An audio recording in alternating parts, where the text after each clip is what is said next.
దైవ సేవకులు, corona virus బారిన పడినటువంటి దైవ సేవకులు కొంతమందిని గురించి కామెంట్స్లో తెలియజేస్తూ ఉన్నారు. సేవకుల సురేష్ మార్కస్ ఎల్ఈఎఫ్ పాస్టర్ గారు మరి ఏలూరు ఈ సమస్యతో బాధపడుతున్నారు. భాస్కర్ రావు అనేటువంటి గవర్నమెంట్ డాక్టర్ గారట ఆయన కోసం, అలాగే బాబ్జీ బ్రదర్ అనేటువంటి బిడ్డ కోసం, అలాగే అబ్రహాం పాస్టర్ గారు, అబ్రహాం అనేటువంటి దైవజనుడు ఈ సమస్యతో బాధపడుతున్నాడు. మరికొంతమంది దైవజనులు బయటికి చెప్పట్లేదు, కానీ కొంతమంది ఇబ్బంది పడుతూ ఉన్నారు. అందరి కొరకు మనం ముందు ప్రార్థన చేద్దాం. దైవ సేవకులందరి కొరకు దేవుని యొక్క సమాధానం వారికి కావాలి, దేవుడు వారిని బాగు చేయాలి. ఇప్పటికే చాలామంది దైవజనుల్ని మనం లాస్ అయ్యాం. సో ఇక ఏ ఒక్క సేవకుడు కూడా ఇబ్బంది పడటానికి వీల్లేదు. మనం ప్రార్థన చేశాం. దేవుని కృపను బట్టి దేశాన్ని దేవుడు చల్లబరిచాడు. కేసులు దేవుని కృపను బట్టి సగానికి సగం తగ్గుముఖం పట్టినాయి. మీరందరికీ కూడా ఈ సంగతి అవగాహన ఉంది, తెలుసు మీకు కూడా. మరి అంతకుముందు ఉన్న మరణాలు ఇప్పుడు దేవుని కృపను బట్టి కనబడట్లేదు. ఇంతకుముందు శ్మశానాలు ఫుల్ అయినాయి, అంబులెన్స్లు క్యూలో ఉన్నాయి అని ఇట్లాంటి మాటలు విన్నాం. దేవుని దయ వల్ల ఇప్పుడు అలాంటి న్యూస్ బ్రేక్ అయిపోయింది. ఇప్పుడు కొంచెం సమాధానం ప్రారంభమైంది. మనం 7 దినాల ప్రార్థనలో 6వ రోజే వర్షం పడింది విపరీతంగా. అప్పటి నుంచి దేవుని కృపను బట్టి ఆ రిజల్ట్ చూస్తూ ఉన్నాం. వర్షం పడతా ఉంది, దేశం చల్లబడింది, దేవుని కార్యం మొదలైంది. తప్పకుండా తగ్గిపోతుంది. ఇంకా మీరు గమనించినట్లయితే ఇంకా ముందు రోజుల్లో ఇంకా కంప్లీట్గా బ్రేక్ అయిపోతుంది. మళ్ళీ దీని గురించి ఎప్పుడు ఆలోచన చేయాల్సి వస్తుందంటే మళ్ళీ నెక్స్ట్ మార్చికి మళ్ళీ ఆలోచన చేయాలి, ఎందుకంటే వేసవి స్టార్ట్ అవుతుంది. కరోనా ఒకటి, డెంగ్యూ ఒకటి. కరోనా పాజిటివ్ వచ్చిన వ్యక్తికి, డెంగ్యూ వచ్చినటువంటి వ్యక్తికి విపరీతమైన నీరసం ఉంటుంది, బాగా నీరసం వస్తుంది. కరోనా పాజిటివ్ వచ్చిన వాళ్ళకి కొంతమందికి నీరసం ఉండదు, కానీ డెంగ్యూ వస్తే ఖచ్చితంగా నీరసం వస్తుంది. ఎంత నీరసం అంటే కొంతమంది అపస్మారక స్థితిలోకి వెళ్ళిపోయి ప్రాణాలు కోల్పోయే పరిస్థితి కూడా డెంగ్యూకు ఉంది. కరోనా గురించి చెప్పకుండా డెంగ్యూ గురించి చెప్తున్నాడు, ఎందుకంటే ఈ రెండింటికి ఒకే లక్షణం కనపడుతూ ఉంటుంది. నీరసం వస్తుంటుంది ఎక్కువ మనిషికి. వేసవిలో దీని తీవ్రత ఎందుకు ఉంటుందంటే ఈ నీరసం ఈ 2 జ్వరాలకి లేదా ఈ 2 బలహీనతలకి నీరసం ఎక్కువగా ఉంటుంది. దానికి తోడు వేసవి తాపం. సహజంగా వేసవి కాలంలో సంపూర్ణ ఆరోగ్యవంతుడు సైతం నీరసించిపోతాడు. కాస్త ఆ వెచ్చటి గాలికి కావచ్చు, కొంచెం అట్లా ఎండలోకి వెళ్ళొచ్చినా లేకపోతే సెగలో ఉన్నా కూడా ఆటోమేటిక్గా నీరసం వస్తుంది. ఇది అందరికీ తెలిసిన సంగతే. ఈ జ్వరం ద్వారా, ఈ కరోనా పాజిటివ్ వచ్చినటువంటి వ్యక్తి జ్వరం బారిన పడితే ఆ జ్వరం ద్వారా వచ్చే నీరసం, వాతావరణంలో ఉన్నటువంటి వేసవి తీవ్రతను బట్టి సహజంగా వచ్చే నీరసం, ఈ 2 కలిసి మనిషి డేంజర్ అవుతున్నాడు. మీరు గమనించినట్లయితే లాస్ట్ టైం కూడా మార్చి నుంచి స్టార్ట్ అయింది. ఇది 2020లో ఫిబ్రవరి మీటింగ్స్ జరిగినాయి, మనకి అయిపోయింది. మార్చి 22 నుంచి లాక్డౌన్ పెట్టారు. ఎప్పటిదాకా నడిచింది అంటే దాదాపు జూన్ వరకు. ఈ మార్చి, ఏప్రిల్, మే ఈ 3 నెలలు తీవ్ర రూపంగా ఉంది. ఎప్పుడైతే జూన్ వర్షాలు పట్టడం స్టార్ట్ అయిందో ఆటోమేటిక్గా డౌన్ అయింది. మళ్ళీ ఎప్పటిదాకా ఇది కదిలాడలేదు, ఎప్పటిదాకా దీని ఫోర్స్ పనిచేయలేదు అంటే మళ్ళీ మార్చి వచ్చిన దాకా ఇది స్తబ్దంగా ఉంది. అంత డేంజర్ అనిపించలేదు. ఎప్పుడైతే మళ్ళీ మార్చి వేసవి తాపం స్టార్ట్ అయిందో ఇక మళ్ళా సమస్య ఉధృతమైంది.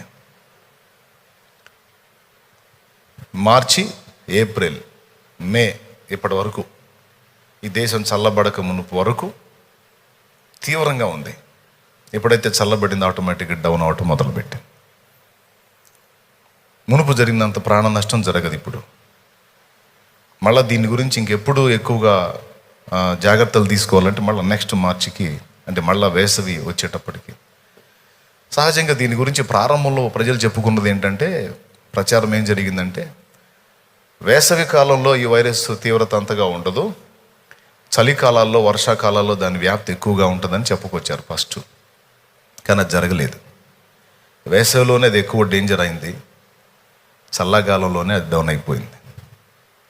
కాబట్టి మనం వాస్తవంగా ప్రార్థన చేసి జవాబు ఎట్లా ఇస్తాడో దేవుడు అనుకున్నాం. దేవుని కృపను బట్టి దేవుడు ఆన్సర్ ఇచ్చాడు.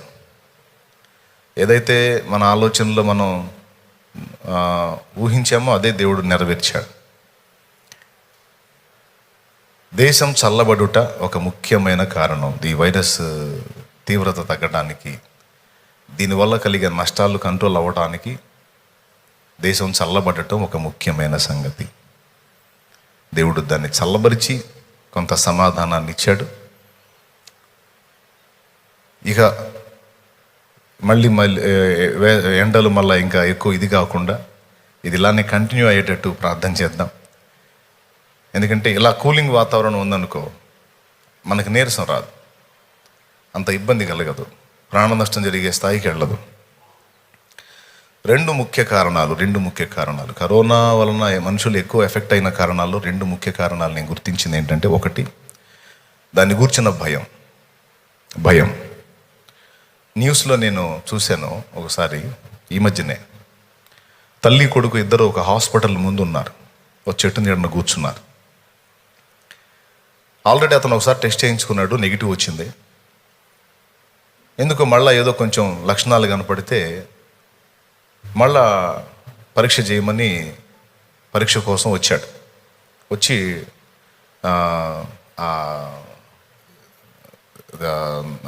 నమూనాలు ఉంటాయి కదా, అవి ఇచ్చాడు. ఆ ముక్కు నుండి గొంతు నుండి తీసేటువంటి ఉమ్మి యొక్క శాంపిల్స్ ఉంటాయి, అవి తీసుకొని వాళ్ళు టెస్ట్ చేయడానికి లోపలికి వెళ్ళారు. ఆ టెస్ట్ పాజిటివా నెగిటివ్ అనేది ఏది క్లారిటీ రాకమునిపే ఇతను విపరీతంగా భయానికి లోనై చచ్చిపోయాడు. హార్ట్ బ్రేక్ అయిపోయింది. తల్లి ఒళ్ళోనే కన్ను మూసాడు. 30 ఏళ్ళు వయసు. చిత్రం ఏంటంటే, అతనికి మళ్ళీ టెస్ట్ వచ్చింది. ఆ పరీక్షలో ఏం తేలిందంటే నెగిటివ్ అని వచ్చింది. ఇప్పుడు పాజిటివ్ వచ్చి ఇబ్బంది పడితే అది వేరే సంగతి. అసలు పాజిటివ్ కాదు, నెగిటివ్. ఎందుకు చచ్చిపోయాడు? భయం. ఆల్రెడీ సమస్యతో బాధపడుతున్న వ్యక్తులను చూసినప్పుడు మామూలు వ్యక్తులు కూడా ఒక భయం అనేది ఇబ్బంది పెట్టి దానివల్ల ఎక్కువగా ప్రజలు ప్రాణాలు కోల్పోవటం అనేది మనం చూసాం. నెంబర్ 1 భయం. దాని గురించి ఆలోచించి ఈ లక్షణాలు వస్తున్నాయి, నాకు ఆల్రెడీ ఇట్లా ఉంది, ఇంకా నేను బ్రతకటం కష్టమేమో, చాలామంది వెళ్ళిపోయారు, నేను కూడా అవుతానేమో అట్లా అని భయం. మొదటిది. రెండవది వేసవి తీవ్రత. సహజంగానే ప్రతి సంవత్సరం వేసవిలో కొంతమంది పెద్ద వయస్కులు కావచ్చు, కొంతమంది యవ్వనస్తులు కూడా వడదెబ్బ తగిలి రకరకాల కారణాల చేత కొన్ని సహజ మరణాలు కొన్ని జరుగుతుంటాయి.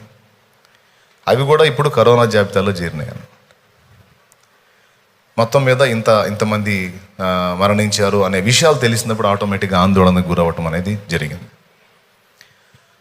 కాబట్టి మళ్ళీ చెప్తున్నాను, ఇంకా దాని తీవ్రత అనేది కంట్రోల్ అవుతుంది తప్పకుండా. ఆల్రెడీ వైరస్ ఒకవేళ వచ్చి ఉంటే, కరోనా పాజిటివ్ వచ్చి ఉంటే, మళ్ళీ చెప్తున్నాను, భయపడొద్దు. దేవుడు కృప చూపాడు, దేశం చల్లబడింది. ఇప్పుడు నీకు ఒకవేళ పాజిటివ్ ఉన్నా నీకు ప్రాణ నష్టం కలగదు. తప్పకుండా ఒక 4-5 రోజుల్లో మళ్ళీ నెగిటివ్ రిపోర్ట్ వస్తుంది. తప్పకుండా స్వస్థత పొందుతావు, బాగుంటావు. ఇదే నమ్ము. ఎక్కువ మంది కరోనా పాజిటివ్ వచ్చి తగ్గిన వాళ్ళు 100లో 90 మంది ఉన్నారు. పాజిటివ్ వచ్చి 5 రోజుల్లో నెగిటివ్ వచ్చిన వాళ్ళు 100లో 90 మంది ఉన్నారు. ఈ వచ్చి తగ్గిన 90 మందిని చూడట్లా, జారిపోయిన 10 మందిని చూసి మిగిలిన వాళ్ళు జారిపోతున్నారు. ఇది నాకు బాధకరం.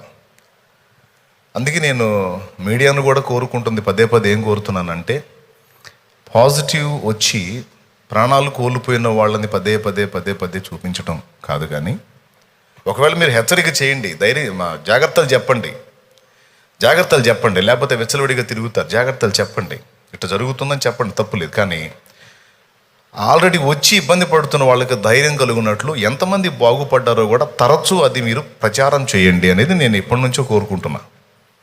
వచ్చి తగ్గిన వాళ్ళని కూడా మీరు చూపిస్తూ ఉండండి, ఇంతమందికి తగ్గింది, ఇది ఇంతమంది రికవర్ అయ్యారని పద్దాకలు చెప్పండి. దాని గురించి కూడా విశ్వాసం అనేది కనబడకుండా మనిషిలో చాలా గొప్ప పని చేస్తుంది. ఒక విశ్వాసం, ఒక నమ్మకం అనేది మనం విశ్వసించు దాన్ని చొప్పుననే కార్యం జరుగుతుందని ప్రభు తన వాక్యంలో సెలవిచ్చాడు. కాబట్టి మనిషి సైకాలజీ ప్రకారం ఆలోచించినా కూడా వాని నమ్మిక చొప్పున జరుగుతుంది. అందుకే చెప్తున్నాను. ఒకసారి ఒక న్యూస్ చూశాను నేను. ఒక దేశంలో ఒక యుద్ధ సమయంలో ఖైదీగా పట్టబడ్డాడట ఒకడు. ఆ పట్టబడ్డవాడిని చంపేయాలి, మరణదండన విధించబడింది వానికి.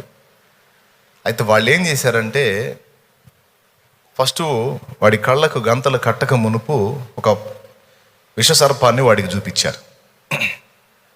విషసర్పాన్ని వాడికి చూపించారు. అంటే మనిషిలో భయం అనేది ఎలా పనిచేస్తుంది అనేది తెలుసుకోవడానికి ఆ యుద్ధ ఖైదీ మీద ఒక ప్రయోగం చేశారు. వాడిని ఎడుగుడి చంపేస్తారు, శిక్ష మరణదండన. అయితే వాడి మీద ప్రయోగం ఏం చేశారంటే, విషసర్పాన్ని చూపించారు. చూపించి కళ్ళకు గంతలు కట్టేశారు.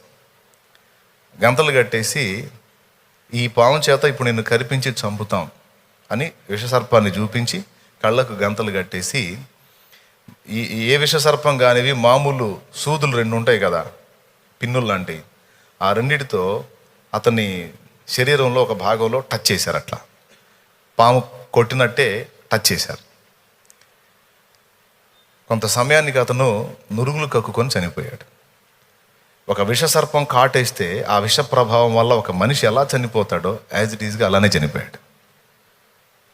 అతను వీళ్ళు ఏం చేయలే, ఇంకా జస్ట్ పామును చూపించారు, దాన్ని మరుగు చేసి మామూలు సూదులు 2 తీసుకొని పాము కాటేస్తే ఎలాంటి ఫీల్ కలుగుతుందో అలాగా ఆ అనుభూతి చెందేటట్టు చేశారు. ఆటోమేటిక్గా కొంత సమయానికి చనిపోయాడు అతను. 2 సూదులు కాదు, 100 సూదులు బాడీ కూర్చున్నా ఏం కాదు లెక్క. కానీ విషసర్పాన్ని చూపించి దాని చేత నీకు కాటేపిస్తున్నామన్న అనుభూతి అతన్ని కలిగేటట్టు నమ్మించటం వలన, ఆ నమ్మికను బట్టి, ఆ విశ్వాసాన్ని బట్టి నిజంగా విషం లేకపోయినా విషం బారిన పడి చనిపోయిన వాడికి ఏ లక్షణాలు అయితే ఉంటే అవన్నీ అతనికి వచ్చినాయి. దీన్ని బట్టి ఏమర్థం అవుతుందంటే, మనిషి అంతరంగంలో నమ్మేటువంటి విశ్వాసం యొక్క తీవ్రత మనిషిని బతికిస్తుంది, లేదా మనిషి ప్రాణాన్ని నిలువునా తీస్తుంది. అర్థమైందా? కాబట్టి ఫస్ట్ గుర్తుపెట్టుకోండి, దేవుణ్ణి బట్టి ముందు ధైర్యం తెచ్చుకోండి. నంబర్ 1, మనకు జీవం గల దేవుడు ఉన్నాడు, ఆయనను బట్టి మొదట మనకు ధైర్యం ఉంది. రెండవది, ఇప్పుడున్నటువంటి వాతావరణ పరిస్థితులు కూడా నీకు ప్రాణాంతకం కాకుండా ఉండటానికి అనుకూలమైన వాతావరణంలోకి దేవుడు తెచ్చేశాడు. నేను ఇంకొక 3వ సలహా కూడా చెప్తున్నా. ఆయుర్వేద వైద్యం, అలోపతి వైద్యం, వీటితో పాటు ఎక్కువ డబ్బులు పెట్టుకోలేని పరిస్థితుల్లో ఉన్న వాళ్ళకి హోమియో వైద్యం అందుబాటులో ఉంది. హోమియో మెడిసిన్లో చాలా అద్భుతమైన ఔషధాలు ఉన్నాయి. తగిన వైద్యుల్ని సంప్రదించి ఇట్లాగా కరోనా పాజిటివ్ రాకుండా ఉన్నవాళ్ళు రాకుండానట్లు. ఎందుకంటే ఒక చిన్న చిట్కా ఉంటుంది హోమియో వైద్యంలో, కొన్ని చదివాను నేను, అందుకని చెప్తున్నాను. నేనేం డాక్టర్ని కాదులే కానీ కొన్ని చదివాను. 4 దొంగలు ఒక ఇంట్లో దొంగతనం చేస్తున్నారు, సప్పుడు కాకుండా సైలెంట్గా. 4 దొంగలు ఒక ఇంట్లో సప్పుడు కాకుండా సైలెంట్గా దొంగతనం చేసుకుంటున్నారు. ఈ దొంగల యొక్క గుట్టు బయటపడాలంటే ఏం చేయాలి? అస్సలు ఏం అనుమానం కాకుండా దొంగతనం చేస్తున్నారు. ఇప్పుడు ఇంటి వాళ్ళని మేలుకొలపాలి, వాళ్ళని నిద్రపోతున్నారు, వాళ్ళు లేవకుండా ఇటు చోరీ చేస్తున్నాడు ఈ 4. అప్పుడు మనమే ఒకరిని సిద్ధపరిచి ఒక కొత్త దొంగని ఈ నలుగురుగా దొంగలు సైలెంట్గా చేస్తున్నారు కదా, వాళ్లకు చెందనటువంటి దొంగను ఒకడిని, మనవాడిని కొత్త ఒకడిని ఆ ఇంట్లో పంపించి వాడు సప్పుడు చేసేటట్టు చేయాలి. ఈ కొత్త దొంగ వెళ్ళి సప్పుడు చేస్తాడు, వాడు అయ్యో సామాన్ ఏదో పడేస్తాడు. ఆటోమేటిక్గా వీడు వెళ్ళి ఆ సప్పుడు చేసేసరికి ఇంటోళ్ళు మేలుకుంటారు. మేలుకొని అప్పుడే వచ్చి సప్పుడు చేసిన ఈ కొత్త దొంగని, అంతకుముందు అప్పటికే కొంత చోరీ చేసిన పాత దొంగల్ని మొత్తాన్ని తన్ని బయటికి తిరుగుతారన్నమాట. మన శరీరంలో యాంటీబాడీస్ ఉంటాయి. ఈ వైరస్ ఏం చేసిద్దంటే వాటిని ఆ మత్తులోకి తీసుకెళ్ళి ఇది మన శరీరంలో ఉన్న ముఖ్య భాగాలను ఎఫెక్ట్ చేయడానికి ట్రై చేస్తుంటుంది కరోనా పాజిటివ్ అనేది, కరోనా వైరస్ అనేది. ఈ హోమియో వైద్యంలో ఉంటుంది ఏంటంటే, ఏ రోగం అయితే ఉంటుందో ఆ రోగ లక్షణాలను కలిగించేటువంటి మందు ఉంటుంది అన్నమాట. ఆ మందులో ఆ రోగాన్ని కలిగించే లక్షణాలు ఉంటుంది. అయితే పెద్దగా ఉండదు, కొద్ది మోతాదులో ఉంటుంది. దానివల్ల ఏం జరుగుతుందో తెలుసా? ఈ మందు తీసుకున్నప్పుడు ఆల్రెడీ 4 దొంగలు లోపల ఉంటాయి. లేదు ఏది వైరస్ వచ్చినోడికైతే, వైరస్ రానోడికైతే ఈ మందు తీసుకున్నప్పుడు ఈ మందులో కొంచెం ఆ లక్షణాలు ఉంటాయి కనుక వాటిని తరిమేయటానికి ఆల్రెడీ యాంటీబాడీస్ రిలీజ్ అయ్యి లైన్లో ఉంటాయి. పాత దొంగలు వేరే దొంగలు రాకముందే ఒకడు వెళ్ళి హడావుడు చేశాడు అనుకో, ఇంటి వాళ్ళు అలర్ట్ అయిపోతారు. అలాగే కృత్రిమంగా పంపించేటువంటి ఆ రోగ లక్షణాల్లో కొన్ని ఈ బాడీలో ఉన్నందున యాంటీబాడీస్ రిలీజ్ అయ్యి లైన్లో ఉంటాయి. తర్వాత వైరస్ వచ్చినా చంపేస్తాయి. ఆల్రెడీ ఒకవేళ వైరస్ వచ్చిన వ్యక్తికైతే ఆ యాంటీబాడీస్ ఏవైతే ఉన్నాయో అవి పనిచేయకుండా, అవి కదలకుండా ఇవి మనుషుల్ని దెబ్బతీస్తాయి కదా. ఈ మందు ద్వారా వెళ్ళేటువంటిది కృత్రిమమైన బలహీనత ఏదైతే ఉందో అది యాంటీబాడీస్ని కలిగించింది.